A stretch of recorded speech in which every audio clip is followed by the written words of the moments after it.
প্রিয় দর্শক, আসসালামু আলাইকুম। আশা করি আপনারা সকলে ভালো আছেন, আমিও ভালো আছি। প্রিয় দর্শক, একটি খবর আজকে আপনাদের সামনে তুলে ধরব। মাদারীপুরের ডাসারে কলেজে আজান দেওয়াকে কেন্দ্র করে মুসলিম শিক্ষার্থীদের উপরে হামলা। এই শিরোনাম করছে 52 টিভি নামে একটি এবং শরীফুল ইসলাম সুজনের প্রতিবেদন এটি। চলুন পড়ি বিস্তারিত আরও। মাদারীপুরের ডাসারে উপজেলার শশীকর শহীদ স্মৃতি কলেজের মুসলিম শিক্ষার্থীদের উপরে হামলা চালিয়েছে বলে অভিযোগ পাওয়া গেছে স্থানীয় হিন্দু শিক্ষার্থী ও বহিরাগতদের বিরুদ্ধে। এতে করে কমপক্ষে 7 জন শিক্ষার্থী আহত হয়েছে। আহতদের উদ্ধার করে কালকিনি স্বাস্থ্য উপজেলা কমপ্লেক্সে ভর্তি করা হয়েছে। এই ঘটনায় সোমবার 11 তারিখ নভেম্বর মাসে থানায় একটি মামলা দায়ের করেছে ভুক্তভোগী পরিবার।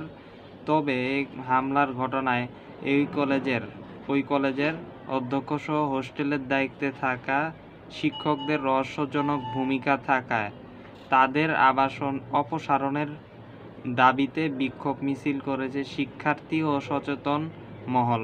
আজ সোমবার সকালে এই ঘটনা ঘটে। এদিকে হামলার ঘটনায় শিক্ষার্থীদের মাঝে এখন চরম আতঙ্ক বিরাজ করছে।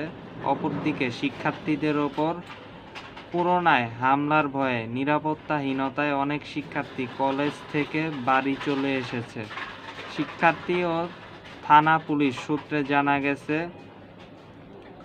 উপজেলার শশীকর শহীদ কলেজের বেশ কয়েকজন শিক্ষার্থী মিলে ওই কলেজে আজান দেওয়ার জন্য একটি মাইক এনে ফিট করার প্রস্তুতি নেন। পরে এই ঘটনাকে কেন্দ্র করে স্থানীয় হিন্দু শিক্ষার্থী পল্লব, সৈকত, লিখন, বহিরাগত মিঠুন ও সম্রাট সহ প্রায় 30-35 জন মিলে দেশীয় অস্ত্রে সুসজ্জিত হয়ে রাতে কলেজ হোস্টেলে থাকা শিক্ষার্থীদের ওপরে হামলা চালায়। এই হামলায় আলবি রহমান, আফজাল, হাসিবুর, নাহিদ সহ কমপক্ষে 7 জন শিক্ষার্থী আহত হন।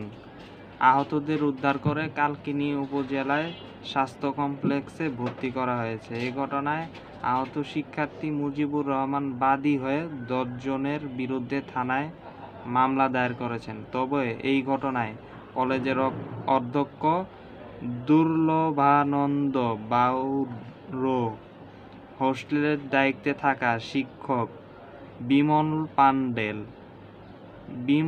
পাণ্ডে ও শিক্ষক লিটন দত্তের রহস্যজনক ভূমিকা থাকায় তাদের অপসারণের দাবিতে বিক্ষোভ মিছিল করেছে শিক্ষার্থী ও সচেতন মহল।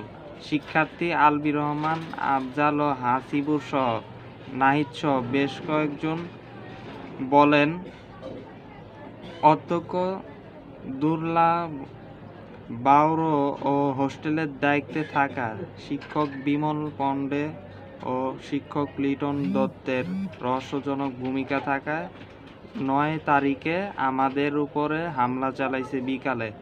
স্থানীয় শিক্ষার্থী সৈকত, লিখন ও বহিরাগত জয় মল্লিক, সম্রাট মল্লিক, বাপ্পি সহ 30-35 জন পুনরায় হামলার ভয় নিরাপত্তাহীনতায় আমরা সহ অনেক শিক্ষার্থী এখন কলেজ ছেড়ে বাড়ি চলে এসেছি। তো এই হচ্ছে অবস্থা।